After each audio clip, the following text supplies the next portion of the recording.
A carta de Harvard não era apenas um papel, era um portal. Eu a segurava em minhas mãos durante todo o jantar, sentindo o relevo do brasão sob meus dedos, o peso de anos de estudo concentrado naquele envelope. Minha família estava na mesa, imersa na rotina de uma quinta-feira qualquer, o cheiro de feijão cozido pairando no ar.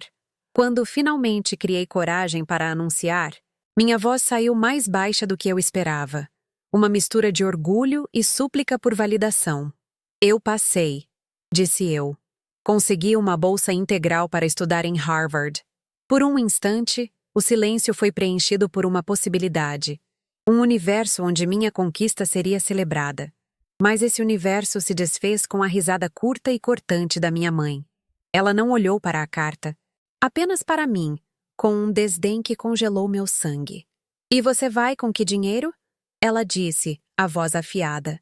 Tá sonhando alto demais. Essa faculdade não é pra gente como a gente.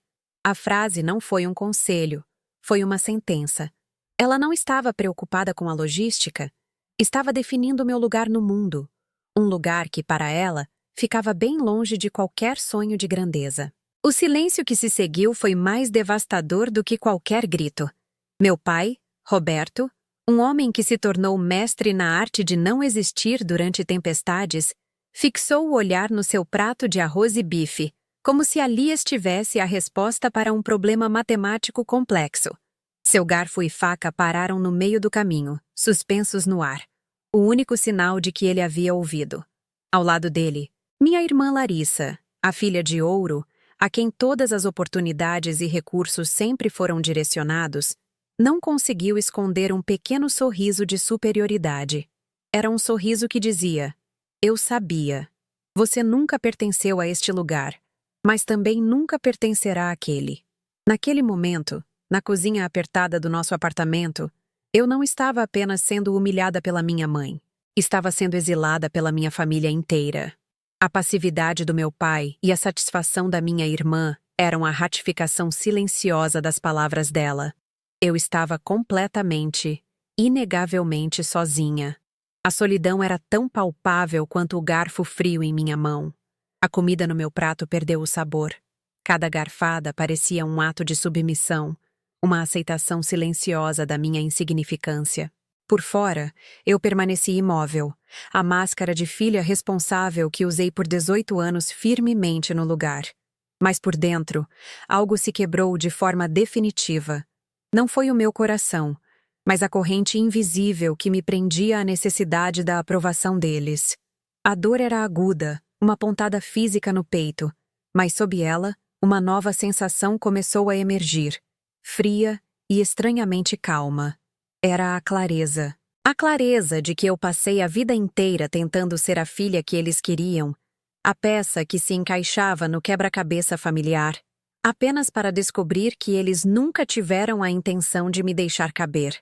A frase, não é pra gente como a gente, ecoava na minha mente, mas o significado mudava a cada repetição.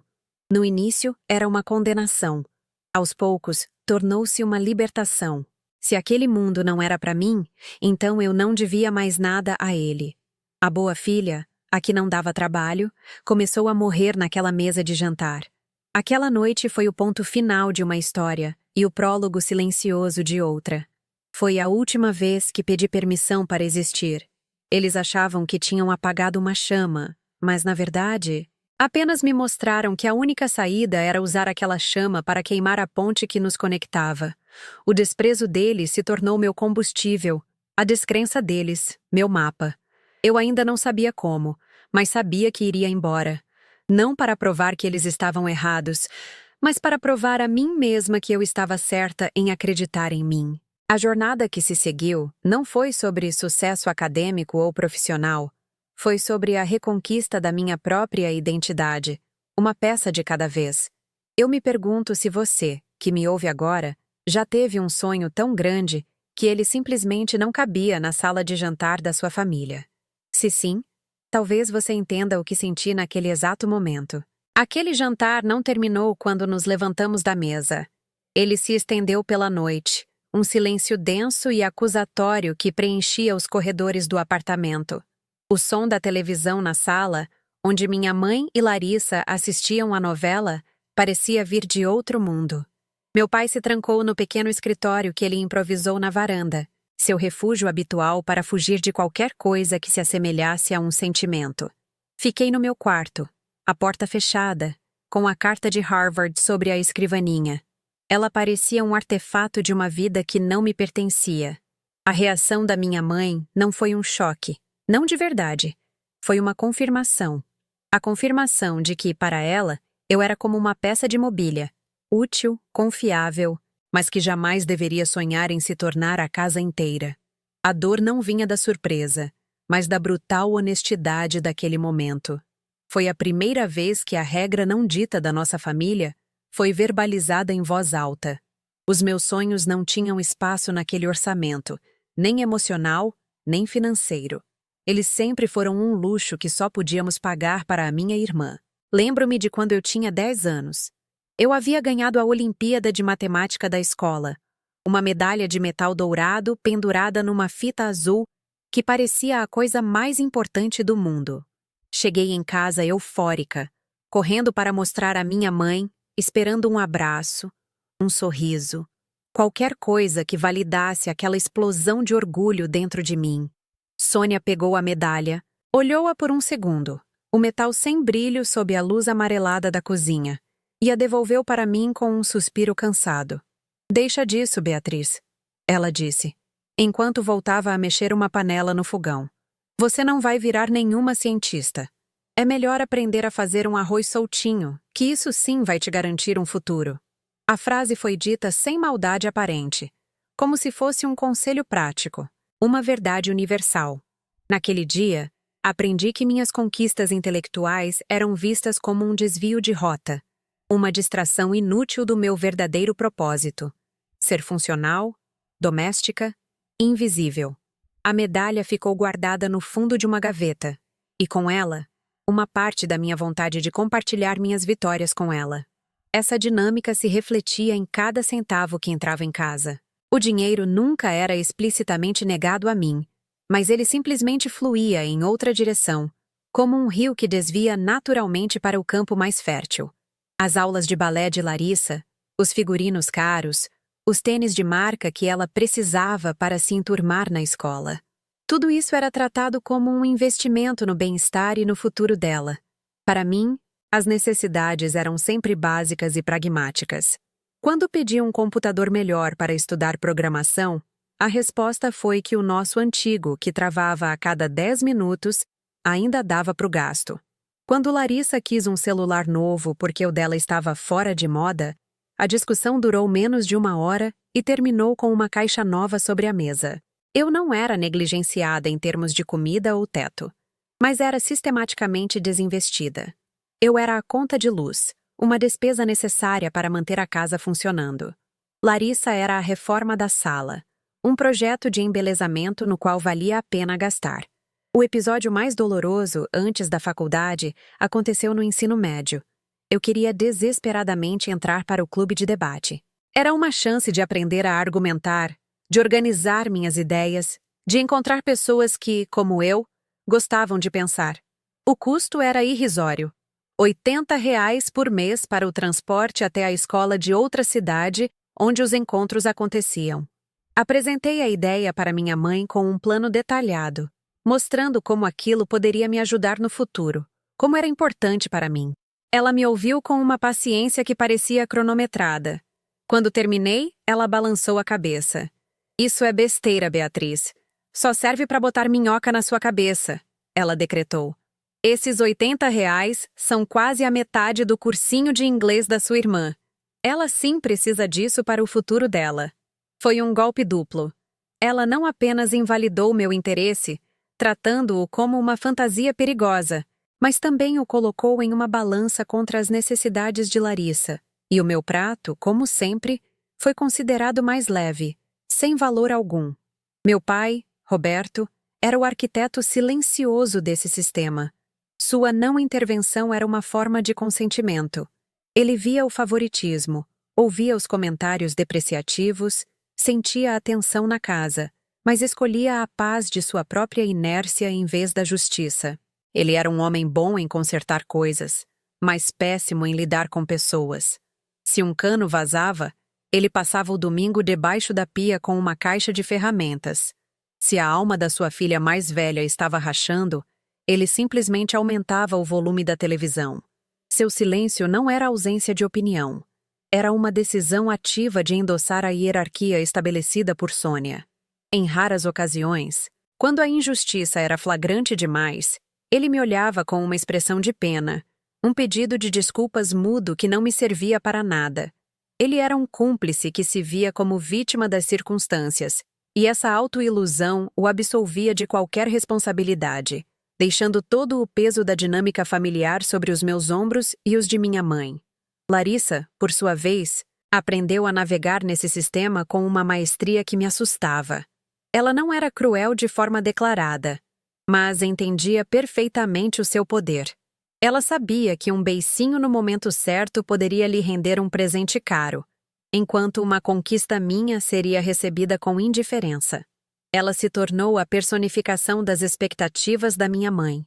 Charmosa, socialmente hábil e com sonhos que cabiam perfeitamente na nossa realidade limitada. Casar bem, ter um bom emprego local, nada que abalasse as estruturas. O sorriso de superioridade que ela me deu na noite do anúncio de Harvard não era apenas satisfação, era alívio. A minha partida, o meu sucesso em um mundo que eles não compreendiam, ameaçava o seu status de filha de ouro. Se eu podia brilhar tanto, e tão longe, a luz sobre ela talvez diminuísse. Ela não precisava me sabotar ativamente. O sistema familiar já fazia isso por ela. Bastava que ela existisse para que eu fosse, por comparação, sempre a segunda opção. Portanto, a risada da minha mãe durante aquele jantar não foi um evento isolado. Foi o ápice de 18 anos de um treinamento sutil e implacável.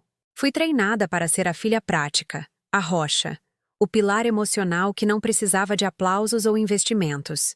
Minha função era ser a base estável para que Larissa pudesse voar, mas não alto demais. A minha aprovação em Harvard não foi vista como um sucesso da família, mas como uma falha no sistema, uma rebelião. Era como se a viga de sustentação da casa de repente anunciasse que queria se tornar uma escultura em uma galeria de arte em outro país. Era impensável. Era uma traição à sua função. Eles não estavam destruindo meu sonho. Estavam tentando me forçar a voltar para o meu lugar designado, o lugar que eu ocupei por toda a minha vida, em silêncio. Mas o silêncio, eu estava começando a descobrir, pode ser quebrado. E o meu estava prestes a fazer um barulho ensurdecedor. Os dias que se seguiram ao jantar foram uma aula de guerra fria. A casa, que já não era um lugar de calor, transformou-se em território inimigo. Minha mãe, Sônia, parou de falar diretamente comigo. Em vez disso, ela falava para os móveis, para as paredes, para qualquer um que estivesse no mesmo cômodo. Tem gente que não sabe o seu lugar, ela dizia enquanto lavava a louça. O som das panelas batendo sendo a pontuação de sua raiva. A gente cria, dá do bom e do melhor, e a pessoa acha que pode simplesmente virar as costas para a família por causa de uma fantasia. Cada palavra era uma pedra atirada não em mim, mas no espaço ao meu redor, criando uma zona de exclusão onde minha presença era tolerada, mas não bem-vinda. Meu pai continuava seu exílio voluntário, imerso no trabalho e na televisão, enquanto Larissa me olhava com uma mistura de pena e triunfo, como se assistisse a um filme cujo final ela já conhecia e aprovava. A pressão não era feita com gritos, mas com o peso esmagador do silêncio e da desaprovação constante. Um veneno lento que minava minha confiança a cada hora.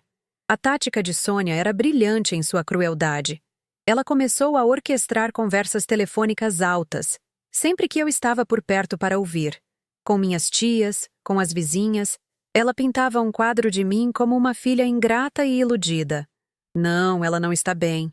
Eu a ouvi dizer para minha tia Célia, a voz carregada de uma falsa preocupação.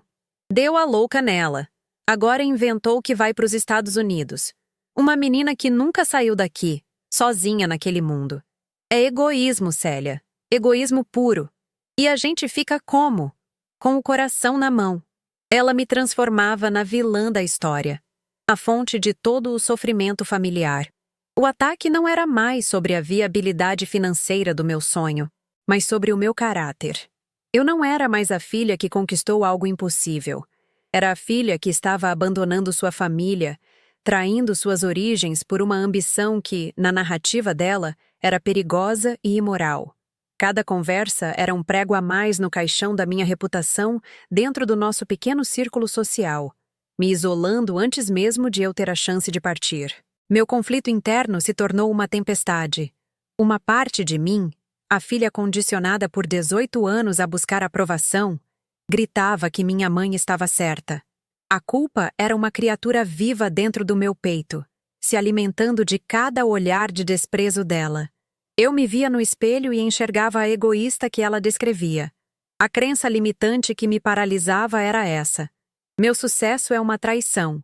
Se eu for embora, serei a egoísta que destruiu a família e ficarei sozinha. Essa voz era a voz da Sônia dentro da minha cabeça, a programação que ela instalou desde que eu era criança. Ficar significava manter a paz, por mais frágil e tóxica que fosse. Significava continuar sendo a boa filha, a peça funcional que não causava problemas. Mas outra parte de mim, a parte que passou noites em claro estudando, que sentiu o gosto da vitória ao ver a carta de Harvard, se recusava a morrer. Era uma luta entre a identidade que me deram e a identidade que eu conquistei. O medo era meu companheiro constante. Eu tinha um pavor visceral de estar completamente sozinha no mundo. O que aconteceria se eu chegasse em Boston e descobrisse que não era inteligente o suficiente? E se eu falhasse?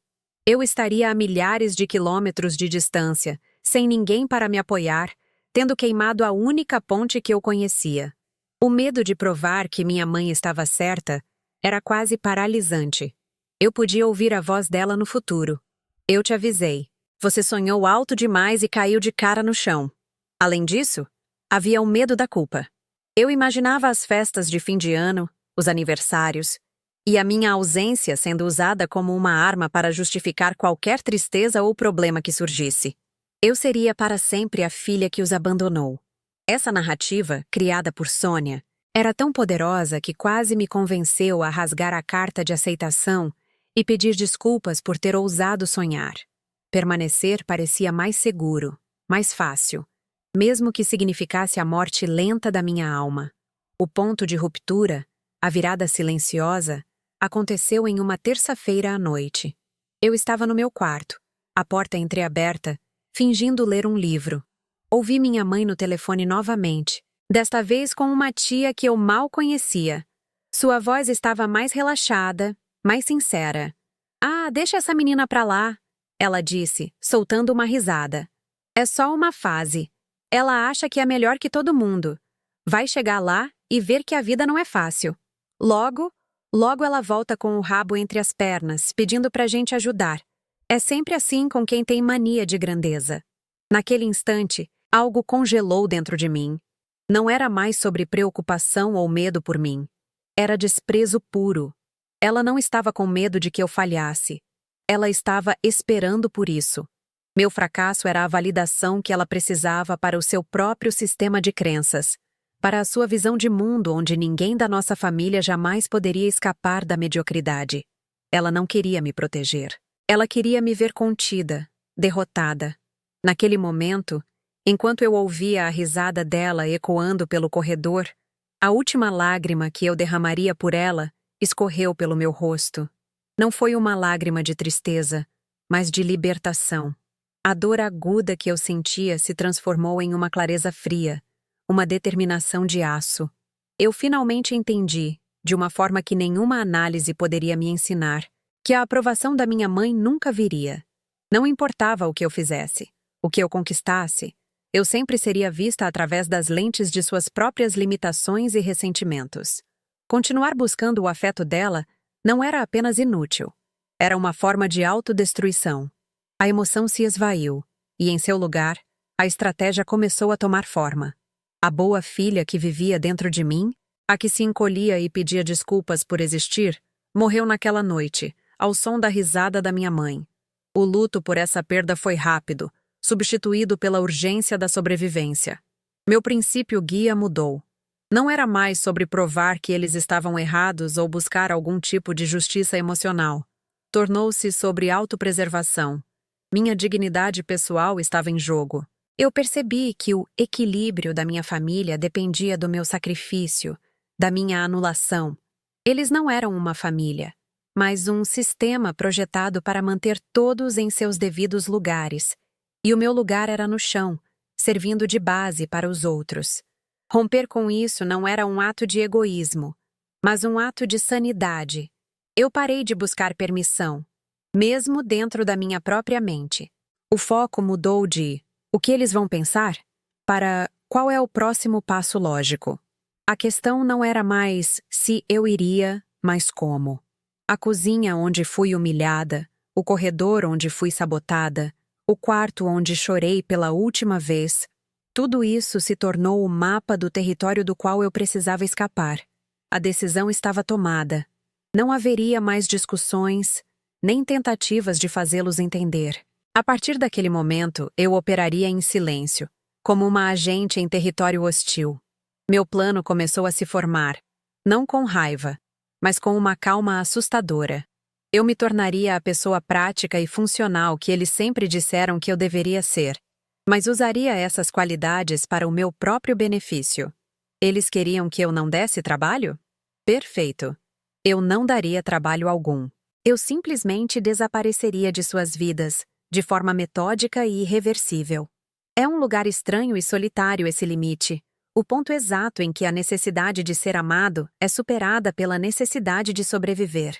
Talvez você, que me acompanha nesta jornada, saiba exatamente do que estou falando. A porta do meu quarto estava apenas encostada. Uma fresta que se tornou um portal para a verdade mais crua que eu já havia enfrentado. Minha mãe estava ao telefone, sua voz flutuando pelo corredor com uma leveza que contrastava brutalmente com a tensão que ela impunha em casa. Falava com uma tia distante, alguém que não conhecia a dinâmica diária da nossa família. "Ah, deixa essa menina pra lá", disse ela. E então veio o som que selou meu destino. Uma risada. Não era uma risada de preocupação ou nervosismo.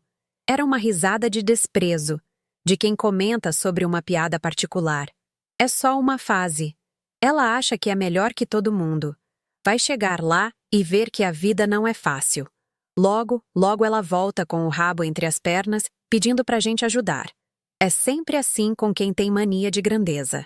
Cada palavra foi um golpe, mas a risada foi a lâmina que cortou o último fio de esperança que me prendia a ela. Naquele momento, eu percebi que ela não temia pelo meu bem-estar. Ela torcia, com uma satisfação velada, pelo meu fracasso.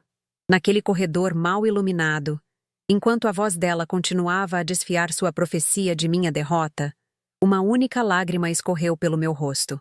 Foi a última. Não havia soluços, não havia desespero. Foi uma lágrima silenciosa, quente, que marcou o fim de um luto que eu nem sabia que estava vivendo. O luto pela mãe que eu nunca tive. A dor aguda que me acompanhava desde o jantar se solidificou, transformando-se em algo frio, denso e inabalável.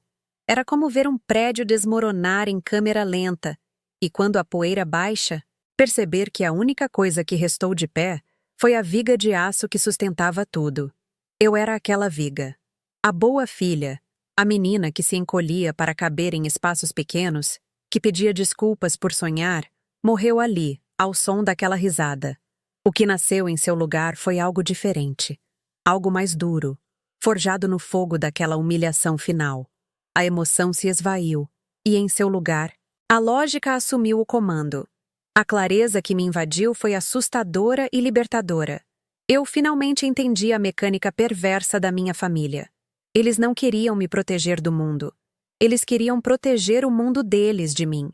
Meu sucesso não era uma ameaça financeira, era uma ameaça existencial.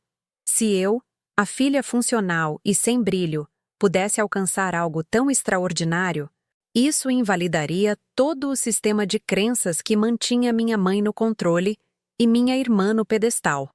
Meu fracasso, por outro lado, seria a prova de que Sônia sempre esteve certa, de que o mundo era exatamente como ela o descrevia. Um lugar onde sonhos como os meus eram punidos. Ela não estava me dando um conselho. Estava defendendo sua visão de mundo.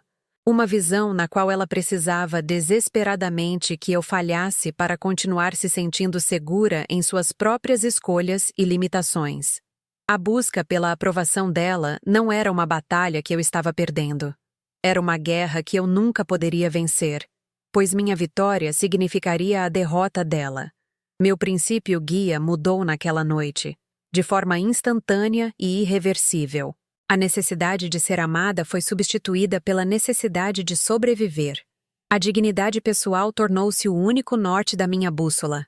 A família, que deveria ser um porto seguro, revelou-se um campo minado, onde cada passo em direção à minha autonomia era projetado para me fazer explodir. Permanecer ali não era uma questão de lealdade, mas de autoanulação. Eu não precisava mais da permissão deles para existir, nem mesmo dentro da minha própria cabeça. As perguntas que me atormentavam. O que eles vão pensar? Será que estou sendo egoísta? Evaporaram. A única pergunta que importava agora era: qual é o próximo passo lógico para a minha liberdade? A batalha não seria mais travada com palavras ou tentativas de diálogo. Seria uma operação silenciosa, executada com a precisão de quem sabe que sua vida depende disso. O objetivo não era mais provar meu valor a eles, era resgatá-lo para mim. A partir daquele instante, o planejamento começou. Meu cérebro, antes nublado pela culpa e pela dor, tornou-se uma máquina de calcular riscos e traçar estratégias. O primeiro passo era a informação. Eu precisava saber exatamente o que a bolsa cobria, como funcionava o adiantamento para a passagem, quais documentos seriam necessários para o visto. A emoção deu lugar a uma lista de tarefas. Eu me tornei a filha prática que eles sempre quiseram, mas meus projetos não eram mais arrumar a casa ou garantir que o jantar estivesse pronto. Meu projeto era a minha fuga.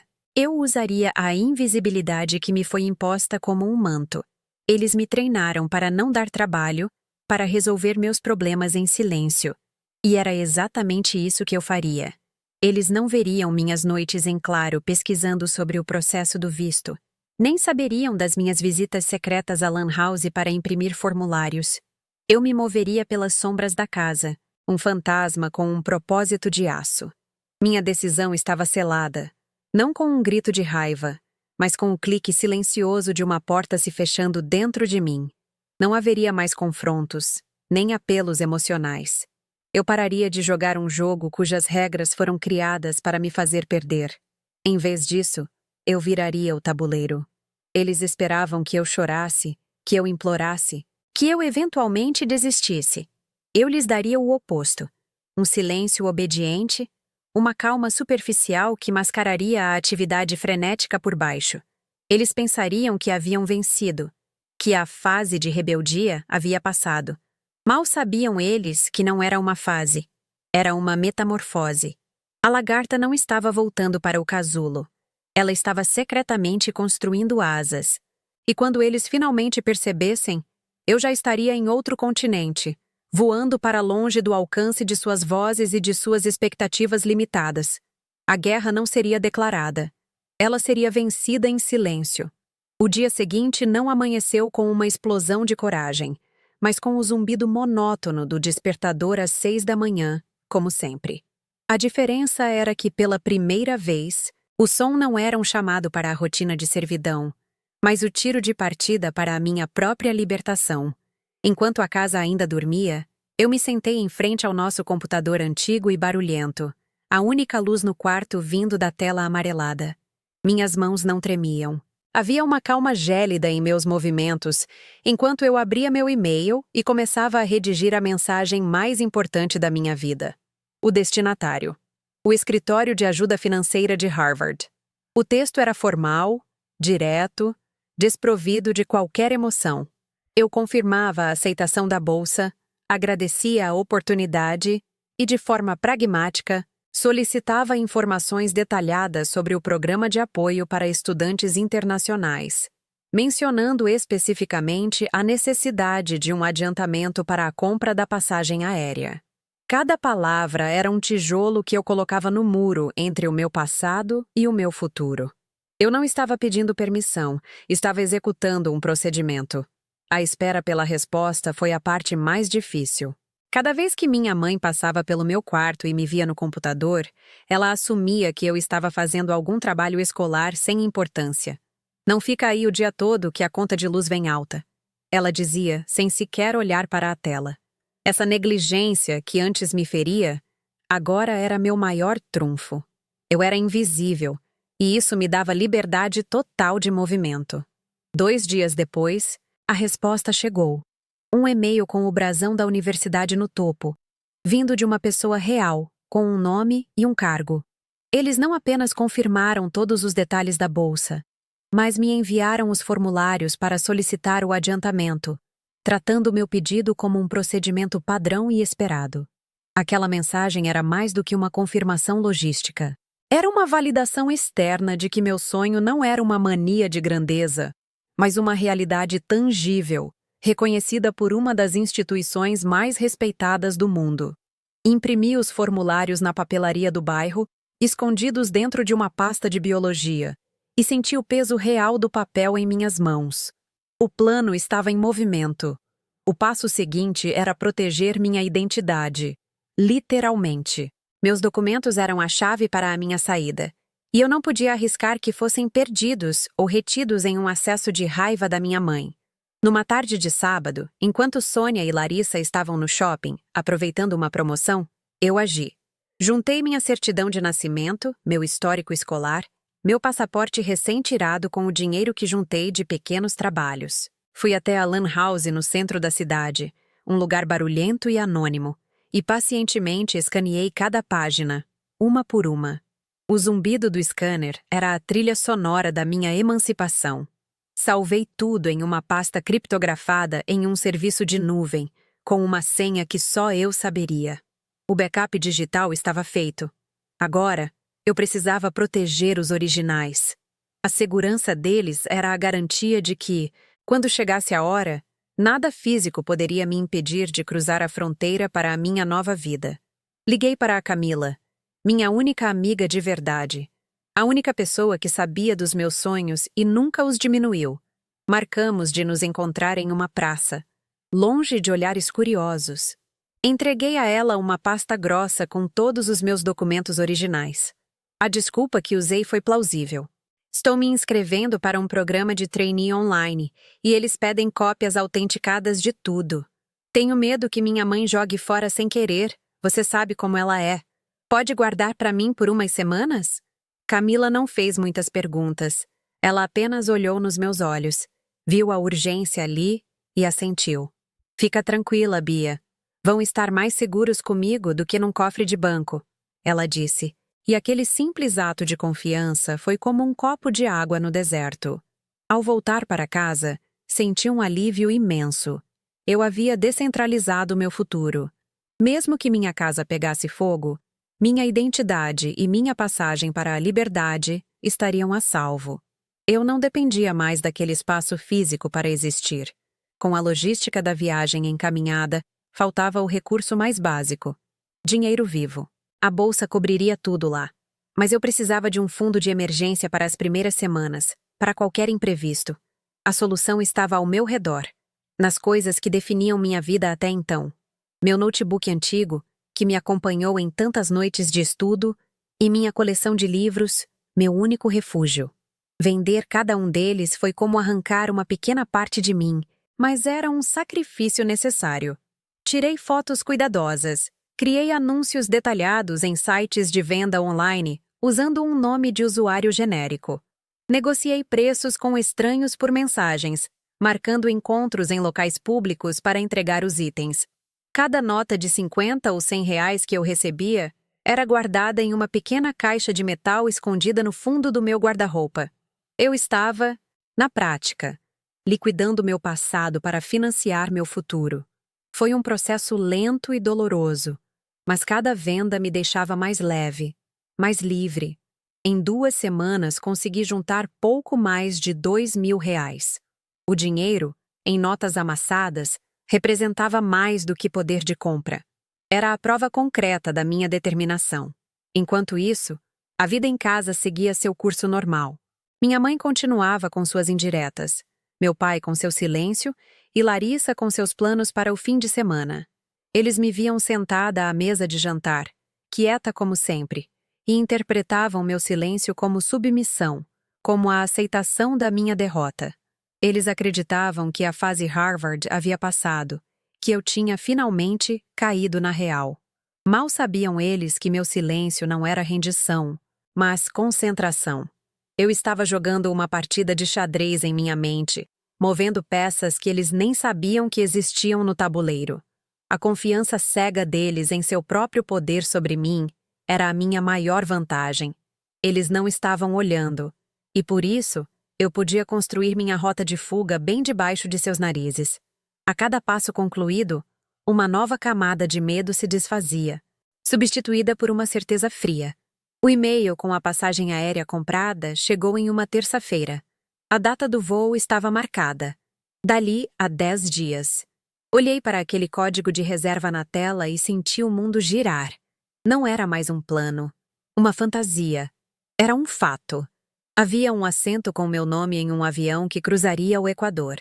Naquela noite, pela primeira vez em semanas, eu não senti ansiedade. Senti poder. O poder silencioso de quem moveu todas as peças para o lugar certo e agora só esperava o momento do checkmate. Eu observava minha família na sala, assistindo a novela, completamente alheia à contagem regressiva que havia começado na minha cabeça. Eles viviam em um presente contínuo, enquanto eu já habitava um futuro que eles sequer conseguiam imaginar. A distância entre nós não era mais medida em metros dentro do apartamento, mas em anos-luz de propósito e determinação. O dinheiro estava seguro, os documentos estavam protegidos, a passagem estava comprada.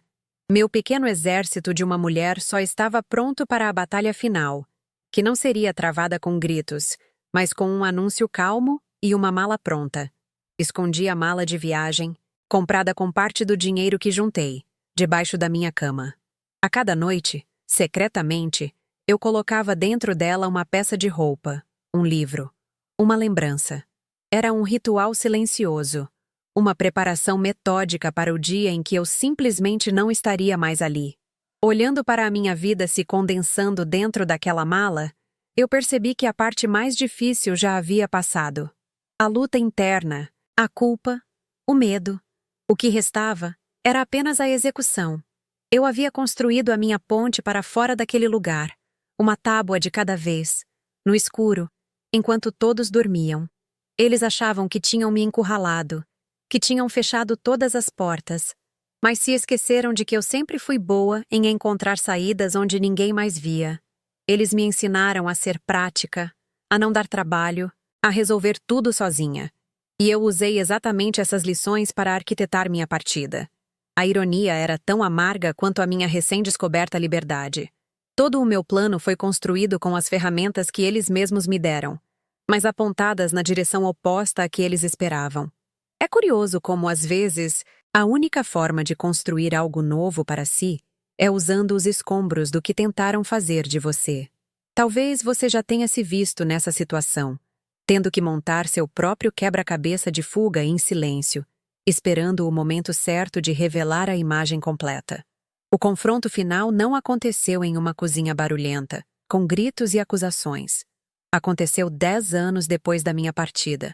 No silêncio de 2 lares a milhares de quilômetros de distância, intermediado por uma das publicações mais respeitadas do mundo. Eu não busquei por isso. A verdade é que eu havia parado de buscar qualquer coisa da minha família há muito tempo. Meu foco estava na minha startup, uma pequena empresa de tecnologia educacional que eu construí do zero, com noites de sono perdidas e uma determinação que beirava a obsessão. Quando o e-mail da Forbes chegou, informando que eu havia sido selecionada para a lista 30 Under 30, minha primeira reação não foi de euforia, mas de um cansaço profundo e satisfeito. Era o reconhecimento de um trabalho árduo, um marco profissional.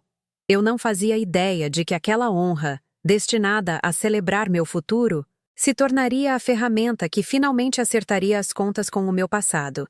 de uma forma que eu jamais poderia ter planejado. O artigo foi publicado online em uma manhã de terça-feira. Era um perfil curto, mais denso, com uma foto profissional onde eu parecia mais confiante do que jamais me senti. O texto descrevia a trajetória da minha empresa, os algoritmos que desenvolvemos, o impacto que estávamos causando no acesso à educação de qualidade. A jornalista que me entrevistou era incisiva e, em determinado momento, perguntou sobre minha motivação, sobre a chama que me impulsionava. Fui honesta, de uma forma contida e factual. Falei sobre crescer em um ambiente onde as expectativas eram baixas, onde sonhar era visto como uma afronta. Não usei nomes, não descrevi cenas específicas, não derramei nenhuma gota de drama. Apenas relatei os fatos com a distância de quem analisa um estudo de caso. Para mim, era apenas contexto, uma nota de rodapé na história da minha carreira. Para o mundo, e especialmente para a minha mãe, aquelas frases se tornariam o título principal, a manchete que redefiniria tudo. A bomba estava contida em um único parágrafo, no meio do texto. A jornalista, com sua habilidade de síntese, resumiu minha história de origem em uma frase que era, ao mesmo tempo, perfeitamente precisa e absolutamente devastadora. Vinda de origens humildes no interior do Brasil, Beatriz acredita sua resiliência inabalável à falta de apoio familiar inicial, que, segundo ela, serviu como o catalisador inesperado para sua determinação em construir um mundo onde o potencial de uma pessoa não é limitado pelo ambiente em que ela nasceu. Ali estava, preto no branco. A minha verdade, não como uma acusação sussurrada em uma briga de família, mas como um fato validado e publicado pela Forbes. A narrativa que minha mãe passou uma década construindo, a da filha ingrata que abandonou uma família amorosa por pura ambição, foi demolida por uma única frase, escrita por uma estranha, lida por milhões. O poder daquela validação externa era algo que eu nunca havia antecipado. Era um tribunal que ela não podia contestar. Imagino a cena na sala do apartamento em São Paulo. Talvez uma tia tenha ligado ou uma vizinha tenha mandado o link pelo WhatsApp. Imagino minha mãe, Sônia, sentada em frente ao notebook antigo, o mesmo que eu vendi para começar minha jornada, mas agora um modelo mais novo, talvez comprado com o dinheiro que eu mandei em algum Natal. Imagino seus dedos tremendo sobre o touchpad, o clique hesitante, a tela se abrindo para revelar meu rosto. E então, a leitura. As palavras sobre sucesso, inovação, liderança. E, finalmente, aquele parágrafo. Imagino o ar saindo de seus pulmões, o silêncio pesado da sala sendo preenchido pela verdade impressa na tela. Naquele momento, ela não era mais a narradora da minha história. Ela se tornou uma personagem secundária, uma nota de rodapé na minha biografia, definida não por seu amor ou apoio, mas pela ausência dele. A vergonha pública, para alguém que sempre se preocupou tanto com as aparências, deve ter sido um golpe insuportável. O que a Forbes fez, sem saber, foi transferir o poder de forma definitiva.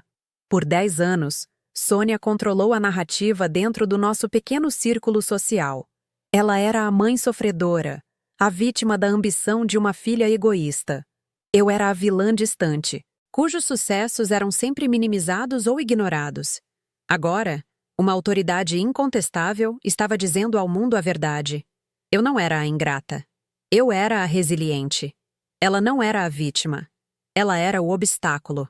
Todas as conversas telefônicas, todas as fofocas com as vizinhas, todas as justificativas que ela usou para explicar minha ausência se tornaram pó. Como ela poderia continuar a pintar o quadro de uma filha desnaturada quando uma revista de renome mundial estava me celebrando justamente por ter superado a falta de apoio que ela me deu? A fonte de seu poder, o controle da história, foi aniquilada. Ela não tinha mais nenhuma arma. A culpa, sua ferramenta mais afiada, não funcionava mais contra a da armadura da validação pública. A transferência de poder foi silenciosa, mas absoluta. O valor da minha existência não era mais algo a ser debatido na mesa de jantar da minha família. Ele estava estampado em um artigo, quantificado em rodadas de investimento, validado por um prêmio. Eu não precisava mais que eles entendessem. O mundo já havia entendido. A solidão que senti naquela noite, aos 18 anos, havia se transformado na força que me levou até ali. A frase da minha mãe, "Não é pra gente como a gente", estava tecnicamente correta, mas não da forma que ela imaginava.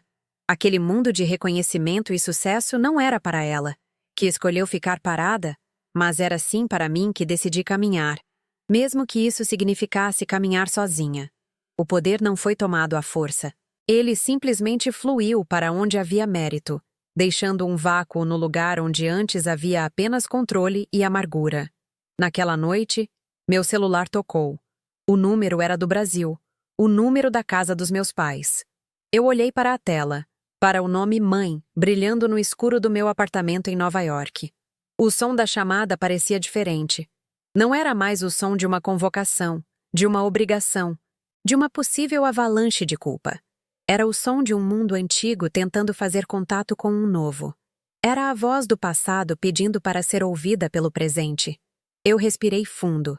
Não havia medo, nem raiva, nem ansiedade. Apenas uma calma profunda.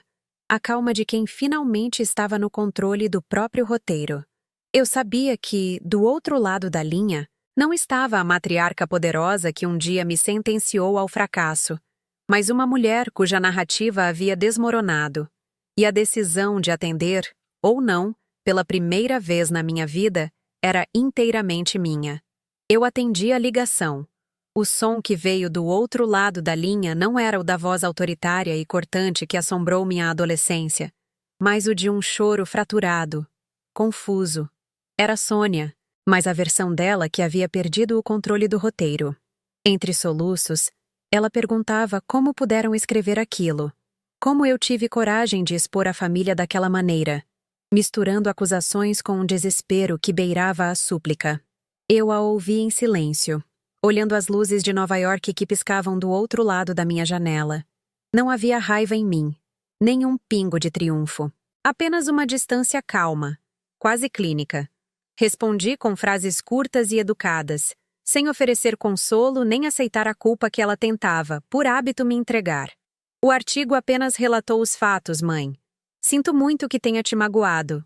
A conversa terminou sem um final claro, simplesmente se desfez, como fumaça. Ao desligar, a paz que senti era real, mas tingida por uma melancolia profunda. A vitória tinha o gosto agridoce de uma liberdade conquistada sobre as ruínas do que um dia chamei de lar. Na quietude do meu apartamento, o eco daquela ligação me forçou a encarar o que foi permanentemente perdido. Eu não perdi apenas uma mãe ou uma família no sentido convencional. Perdi a ilusão de que um dia eu poderia ter uma.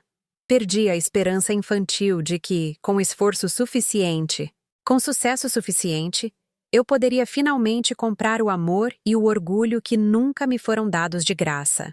Anos da minha vida foram investidos nessa busca infrutífera, tentando ser a filha perfeita, a aluna perfeita, a profissional perfeita, sempre com um olho no retrovisor, esperando por um aceno de aprovação que nunca veio. Essa perda era um fantasma que, por vezes, ainda se sentava ao meu lado. O vínculo, mesmo que tóxico, era um vínculo, e seu rompimento deixou uma cicatriz que não doía mais, mas que servia como um mapa do território que eu tive que abandonar para sobreviver. Era o preço da minha autonomia. Um preço que eu pagaria de novo, sem hesitar, mas cuja existência eu jamais poderia negar. Contudo, o que eu ganhei superava em muito a magnitude da perda. Ganhei o direito de respirar sem pedir permissão. Ganhei manhãs de domingo em que o silêncio não era uma arma, mas uma escolha. Ganhei a capacidade de olhar no espelho e ver não a filha que falhou em agradar, mas a arquiteta de sua própria existência. A autonomia financeira foi apenas a consequência mais visível de uma liberdade muito mais profunda, a libertação emocional. Eu não precisava mais me contorcer para caber nas expectativas de ninguém.